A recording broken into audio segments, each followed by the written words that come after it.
right, ladies and gentlemen, welcome to Binge Festival 2020, the second one, by the way. Second edition. Second edition.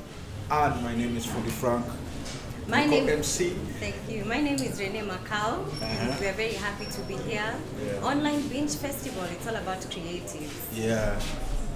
And tonight we have a lineup of great artists. So stand by.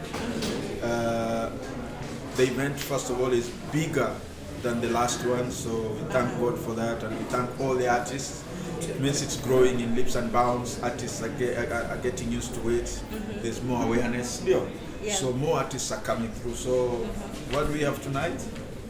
So tonight we have acts from across Kenya, we have acts from Tanzania, we have acts from Nigeria. Like, you're just in for a treat. It's going to be just a roller coaster. We have live acts, some of the biggest names in the Kenyan space.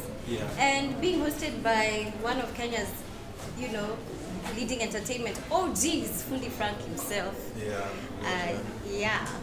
So where are we, Fundi Frank? We are at the Konnect Hub. We are the Konnect Hub, and later people are going to see what the Konnect Hub is all about, and they also have a catalog of artists who are going to feature tonight, a lot of talent, and then we'll have them explain to you what it's all about. So tonight as well, after here, we are going to go to the performance of Juma Tutu. Juma Tutu, by the way, is one of the greatest performers, contemporary performers in Kenya now. Yeah, he's from the coast. And what many people don't know about Juma Tutu is that he's actually the real brother to Nyotandogo. What? Yeah. I didn't know that. He's the elder brother to Nyotandogo, so we all know Nyotandogo. Juma Tutu is the elder brother. He's an accomplished band man. He plays saxophone, he plays a lot of instruments. And he has a band. And he performs across Nairobi. So watch out where Juma Tutu is, and watch out for this performance. He's a very accomplished performer. So all the upcoming artists across the world, you have a lot to learn from Juma Tutu. Absolutely. And speaking of around the world, I think we are live. So online, the hashtag is Online Binge Festival. That's across all social network medias. I believe we are live. So that's Twitter, Facebook, Instagram. So make sure that you are tuned in. Hashtag Online Binge Festival. Binge is BINGE Festival. So make sure that you're tuned in. We're very happy to host you. And this event would not have been possible if it wasn't for some of our very good sponsors, including the Konnect Hub right here for hosting us. We also have TVU, which is a technology company that's all about providing IP-based live video solutions. By this, speaking of, we are on TVU anywhere. So, it's all about technology right now, especially with the COVID pandemic. Speaking of, please make sure you keep wearing your mask, sanitize. What else are we doing in COVID? Sanitize, wear your mask, keep distance. And make sure you avoid bashes, avoid places. No underground parties, guys. So watch Online Binge Festival. Another of the sponsors is none other than MOOC. MOOC is a social commerce platform that allows sellers to quickly and easily set up online stores with installed payment integration. So if you've ever heard of MOOC, by the way, they've mostly been prominent for ticketing in concerts. Exactly. And events. So if you have an event, talk to MOOC. And they'll tell you what to do, and they tell you what it entails to be with MOOC. And if you have to sell your ticket. By the way, COVID has speeded up everything. Because right now, since everything is going online, people will be going online to get tickets. Even for events like this. For any event, people will go now online. It's all about virtual, guys. Exactly. So that you maintain social distance. So who else do you have? Another of our sponsors is Next Gen Broadcast Media Solutions, who offer a full range of media equipment supply. They're into system integration and also production services. Thank you so much to Next Gen Broadcast Media Solutions. Someone else on our sponsors list? We have bookingsafrica.com. It is the first African marketplace for entertainment. Fantastic. Bookingsafrica.com. Media and lifestyle industries. media and lifestyle. So underline that, Africa, bookingsafrica.com. And they facilitate seamless transactions between talent, business, consumers from sourcing to payment in a way that is safe, transparent, and cost-effective for all users. So we also have, the counties have also been involved in this, and this is the creative economy structure of Nakuru County. Thank you so much for making the online Binge Festival 2nd edition possible. Asante sana. And finally, we have Ink Vault. Yeah, what does Ink Vault do? I suspect they do tattoos. Yeah. No, Do you have any tattoos? No, I don't have. Okay. I wish I had So we are one. old school, even we don't have. You don't have? Oh, we don't have it. Are I you don't sure? have. I don't. Okay, so stand by for all the performances tonight. Stand by for our brother Macadam. Ohanglaman, he calls himself Ohanglaman Macadam. Now Macadam is also another accomplished music man. He is known for playing the nyatiti. And the journey of Ohanglaman is long. Okay. Right now, by the way, he's stuck in Germany due to COVID. Yeah. He went to record his album that is a fusion between, I think, electronics and nyatiti. Okay. And then during his stay, during his sojourn in Germany, he got stuck there at some studio. But he plays nyatiti, he has a band, he has lots of performances No in Nairobi. And by the way, he performs worldwide. Yeah. He has Zanzibar Festival across Europe. So all the artists, all the upcoming instrumentalists in Africa and the world, look out for Macadam, one of the best nyatiti players. He's going to come later. Have you ever worked with him, by the way? No, Macadam, I worked with Macadam, by the way, when I was still in Mombasa. Yes. He used to be called Lolova. He started off as a rapper, by the way. That was him? Yeah, that was him, Mr. Lolova. Wow. So that was Macadam. What So to he tried to do rap, what to talk about. But he later found his niche. Okay. And With the afro. with the afro and the nyatiti, Yeah. which is okay. That's why we always tell the upcoming artists, don't be afraid to experiment. True. Do whatever you can. You can start with this, you can switch later. True. And it happens across, by the way, the creative sector. True. There are people who start as artists, then they become producers. Like, let's say, Musyoka. Yes. Let's say who's someone like Naiboy. Naiboy. Naiboy was an artist first, a producer, then now he's an artist. Exactly. But he is a producer artist. And there are so many examples of artists who are producers, some are dancers. I want us to speak for a minute. You know, I think you're being too humble. Fundi Frank, like, you have been very many years in this industry, so I just want us to, you know, you're an artist, you're an MC, you're a designer, you know, you've worked with the biggest names from the Kalamashakas, Isas when I'm growing up. Yeah. So just take us through, like, what has your journey been? So did the clothes come in, then the music, or Ilian's and you started in Mombasa? Yeah, I started in Mombasa, by the way. And, So it's like aspiring musicians who see Fundi Frank and they're like, will ever become an OG? Yeah. And actually, it's the same thing we are talking about Lolova. Those days when I was in Mombasa, I started off as an artist. Okay, so music came first. Yeah, music came first. Okay. And actually, I'm a pioneer Swahili rapper with my guy called Buda Boas. So what happened, we started rapping in Swahili, and then we used to record in the clubs because there were no studios, nothing. So one time the DJ, he's called DJ Cairo, he's now based in London. He told us, why don't you get Swahili names? To make those it more days, local. exactly, more local, because people were rapping in English, everyone was doing stuff in English. Yeah. So it was like, when your tape is played somewhere, people will not know whether it's local or international, because you're doing it in English. So that's how we started doing the Swahili rap. Okay. So after that, I was also a dancer. You know the way when you are creative, you can do everything. You can do many dance, things, you sing, you do that, yeah. And So you were a rapper and a dancer? And a dancer Back in the back in the days, yeah. Okay. A group called Poison. Okay. So I used to dance and used to rap. Now because we didn't have clothes that looked like the ones that were worn by our American counterparts. Yeah. I had to look for ways of making clothes that can make us look good on stage. Okay. Because when we started out, there were no exhibitions.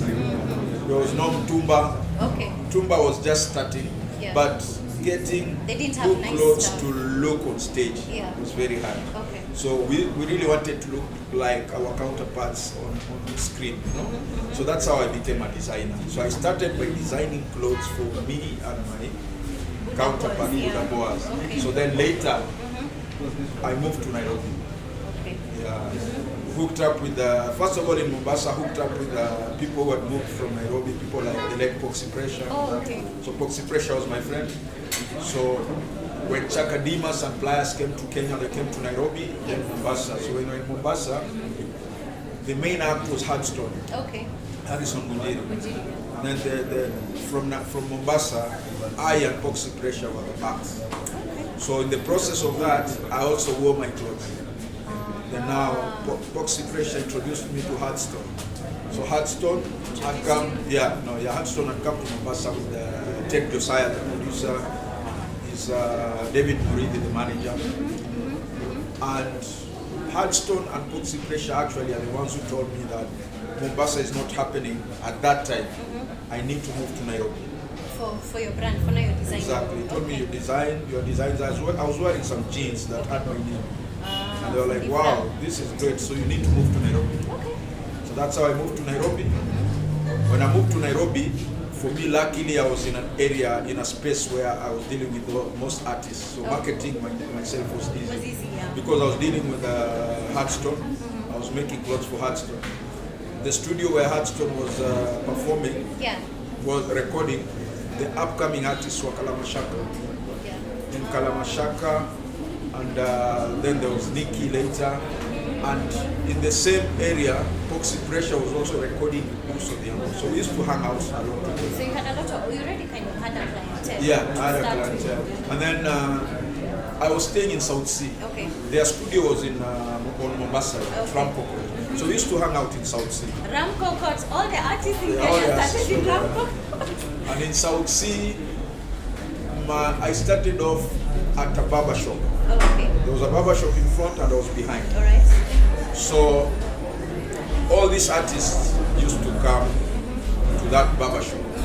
So the young artists back then who were coming to that barber shop that I used to make clothes for as well. I started making clothes for as well as Issa, Big Pin, and then Nameless of course. Nameless was university by the way. Oh, that time. First year, yeah. Then there was a time he used to come with Wahoo. They were still dating. So they used to come to the workshop. Okay. Alikuwa anapenda sana overalls. So I used to make overalls.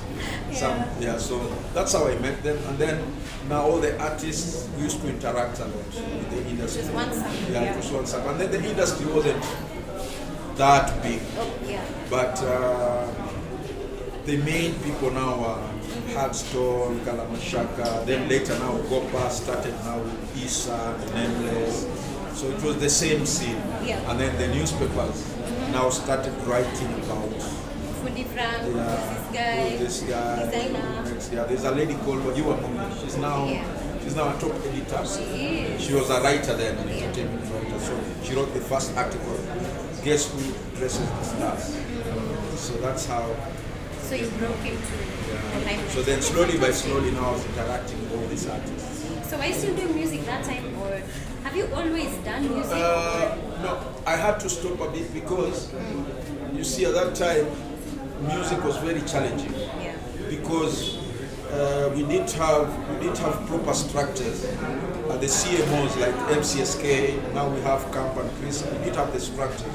So artists were not making money per se. So there was a lot of frustration. Yeah. And that is why someone like Poxy Pressure, he had to stop a bit and now follow how money can be made through music, because artists were just singing for the love first of all. For the passion. But there was no money, and then we realized that a lot of money was getting lost. Somewhere Through MCSK. Radios used to pay them, hotels and everything. So through that is how now the late Poxy Pressure started doing like activism, I recall. Yeah, he actually became a lawyer, by the way. Some As in, demonstrations. yeah, he studied a lot.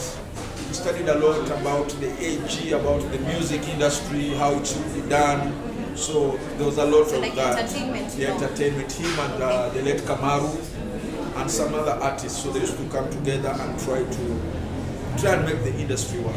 So in the course of that, I also decided to concentrate on fashion That time.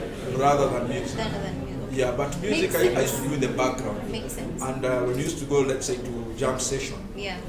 I used to hang out and rap in jam session. We used to have our freestyle station with sessions with K South Flavor, with Kalamashaka, So and talented, all the yeah. big artists that were there. Okay. Yeah. So having been on this,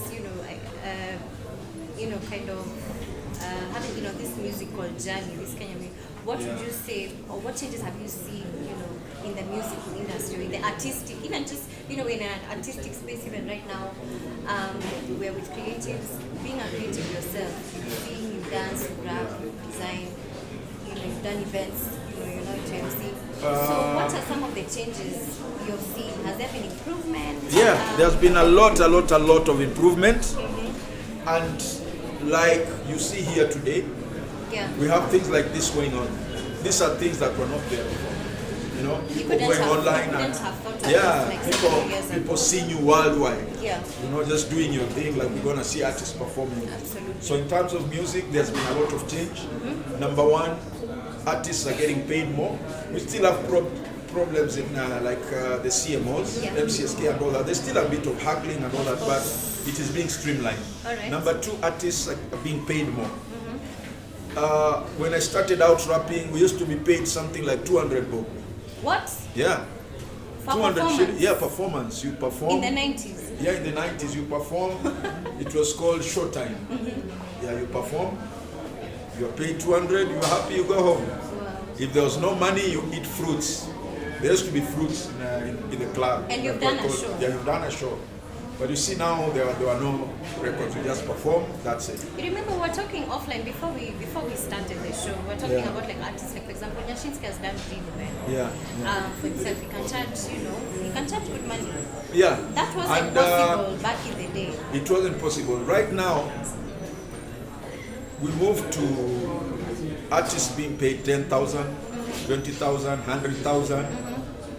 Right now, the music industry has grown so much so that it is well structured and it is employing a lot of people.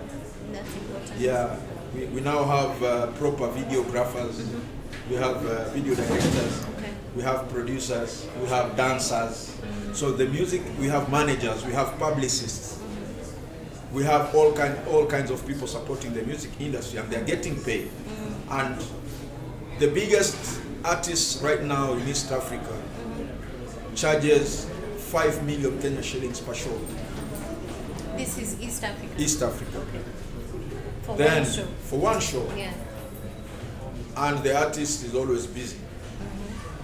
Next, we have artists who are charging about 2.5 million, 3 million, 1 million, depending on where they are in their creative journey. Of course. So you can imagine, if an artist is paid up to 1 million, 2 million, it means they can support a lot of people around them. This is true. So what has been the challenge then with Kenyan? Because the 5 million, I think you're speaking of the diamonds. Yeah, diamond, that is 5 Diamond million. platinums, yes, easily. So what has been the challenge? What are some of the challenges maybe? Why aren't we seeing this in the Kenyan space? Why can't I think Kenyan charge 5 million? it's because of timing. Okay. It's because of timing. Because what Diamond did, he changed the scene. He changed the game from where it was. He took it to another level. Okay. In terms of video production. Yeah. So and actually investing in the product. investing in the product, because what he is doing now is not unique. It's not.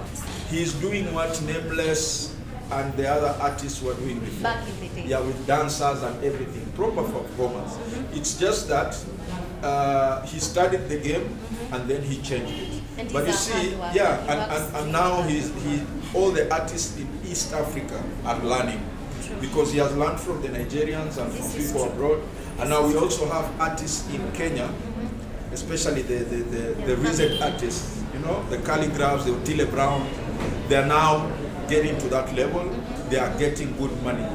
Why? Because they are also changing their way of doing things. They are organized. They are shooting good videos, you know. So in general, so basically, if you do things right, and yeah, you things right. invest, yeah, there's hope for there's you. hope. Actually, Yeah. making a living A lot from of money. being And an also, artist, being a dancer, the way we're going to exactly. see, being a poet, being a blogger. Yeah, and if you look, for example, if you look at the scene the way it is now, we have like the Nigerians. Yeah.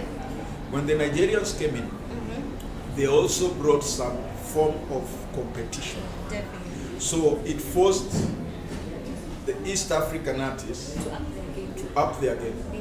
You know, so the Nigerians took it to that level of the Americans. And the East Africans are also going to that level, or some are already going to that level. We have now people like Sauti Sol. Yes. Sauti Sol are already now on that level whereby International. they're international. They can stand on any They are stage. the Any immediate stage. like biggest group in Africa. So they are a great inspiration to the other artists coming. And if you look at people like Sauti Sol, Yes.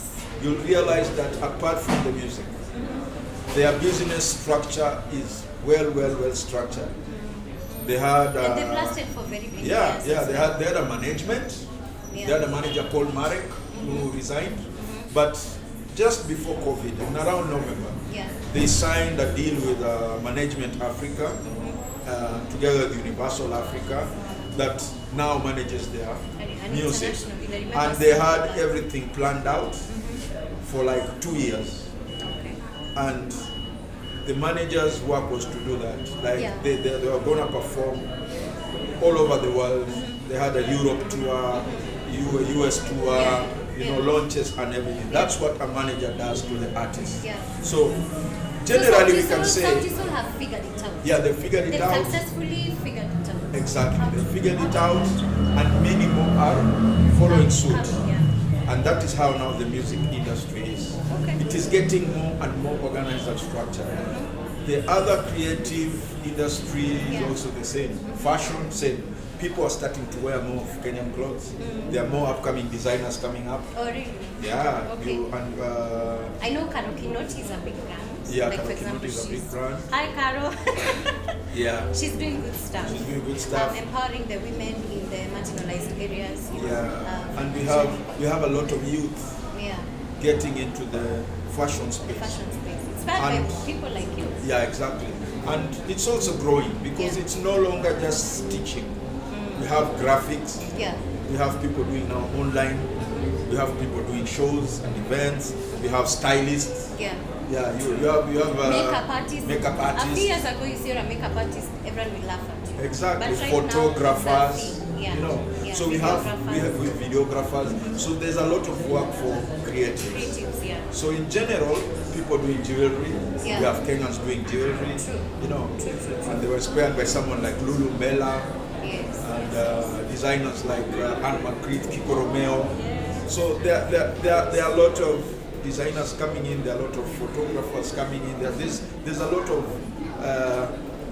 growth. You know, it's like creativity. And then we have now places like this place where we are. Exactly. This Konnect hub, the Konnect Hub, yes. that is connecting all these creatives. You know, so what is And happening showcasing. at Konnect Hub is also happening in the industry. Yeah, and it's across Africa. And speaking of authentic media solutions, Yeah. Yvonne Mwendwa, authentic media solutions. So you know, Yvonne, I think, has done an amazing job of putting this together for the second time. Yeah. So online Binge Festival, you know, it's a platform where literally, I don't know if it's ever been done really. You bring creatives from across the board and showcase not just to Kenya, but now because of virtual, you can go on, you know, worldwide. By the way, We are live, guys. By the way, hashtag It is online said- Binge Festival. it is said the goodness of being on the internet, the beauty of it is that Yeah, you're not limited. There are no boundaries. There are no boundaries. Even with COVID. You have millions of viewers. Exactly. You have the market is huge. Exactly. So you can be doing something online. Then someone might be watching you from USA, from Europe, from South Africa, wherever. and then you never know. It might be them now looking for you to collabo to invest in your idea. So Exactly. guys, even to creatives out there, maybe you did make the deadline for 15th of July for this online Binge festival. So make sure you look out for the next one coming. It's gonna be in October. Okay, hashtag tonight online Binge festival. Online Binge festival. It's COVID. We're social distancing. We're sanitizing. We're doing all the right things, and we're giving you entertainment tonight. So we're gonna have quite the lineup for you. Juma Tutu. I don't know. I think Juma Tutu was Makadem and many of them. So before we go to Juma Tutu, we're gonna introduce the other artists as well and what they do. Oh yeah, we can do that. And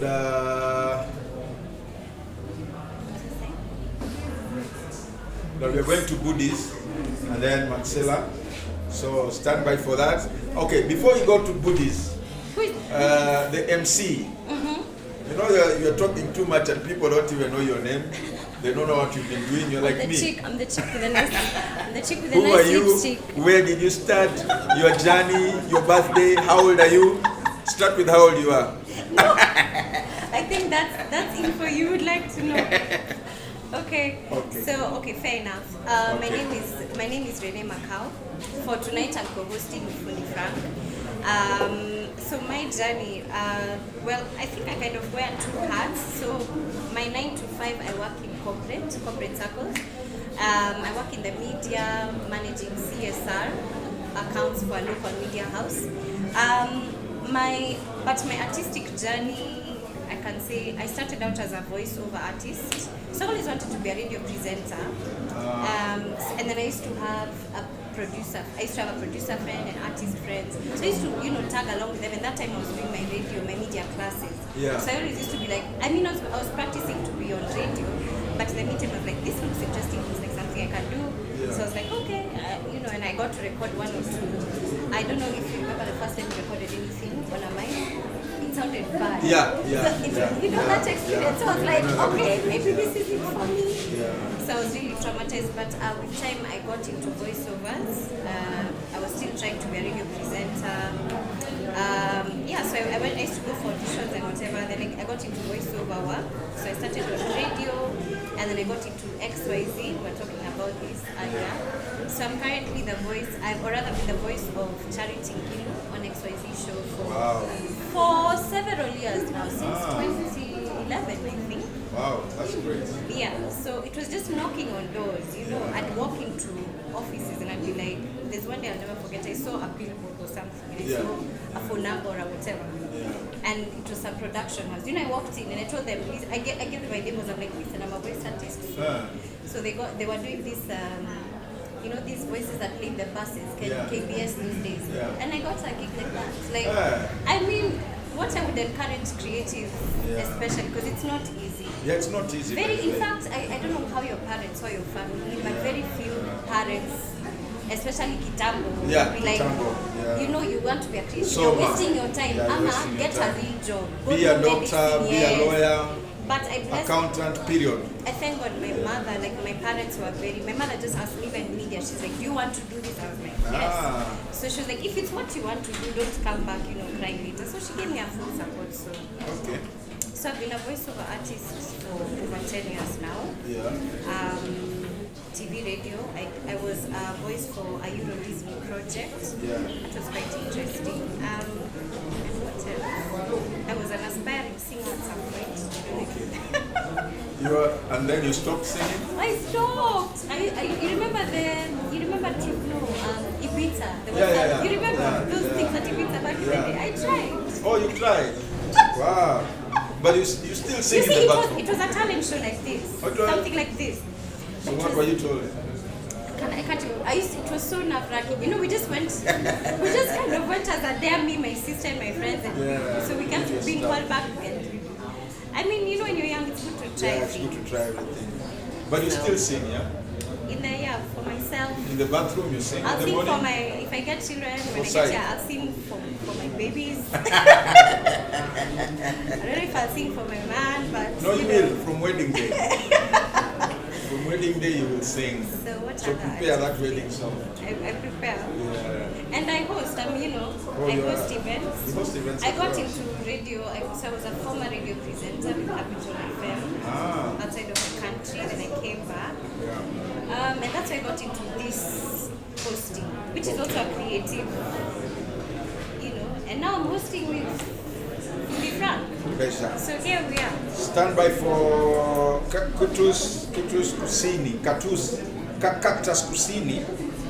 Cactus Kusini, by the way, is an Is that artist. from Kenya? Yeah. And That's he's been in Kenya. the game since 2004. And he took a quick break in 2011. Cactus Kusini. And He rebranded himself. he rebranded himself and is back. So stand by also for talent from Nigeria. Nigeria Starting had with, they had to feature Amazing the- Kingsley. Yep. One thing, by the way, about Nigerians, those guys are aggressive. That's what I was going to say that. You took the other I don't know, it's because there are many. Yes. You know, Nigerians are so many. They are. Lagos They alone has got about 20 million people.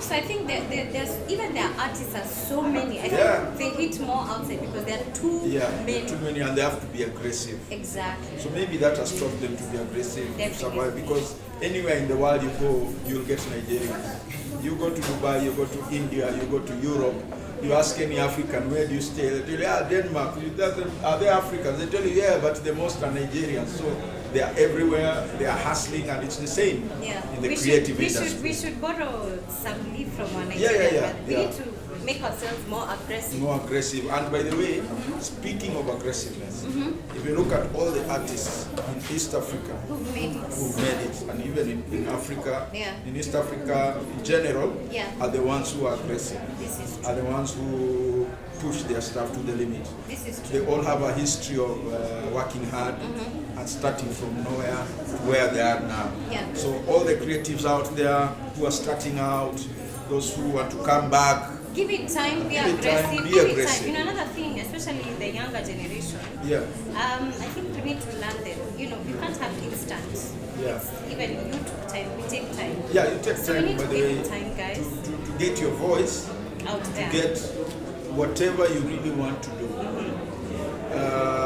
It takes time. It does.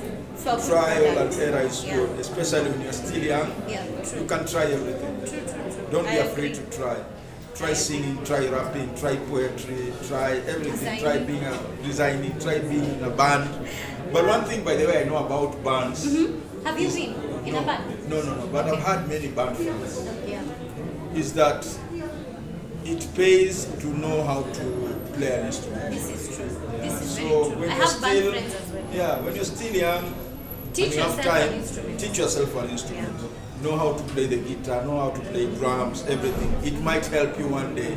Even to In write your quest music. to be an artist, Yeah.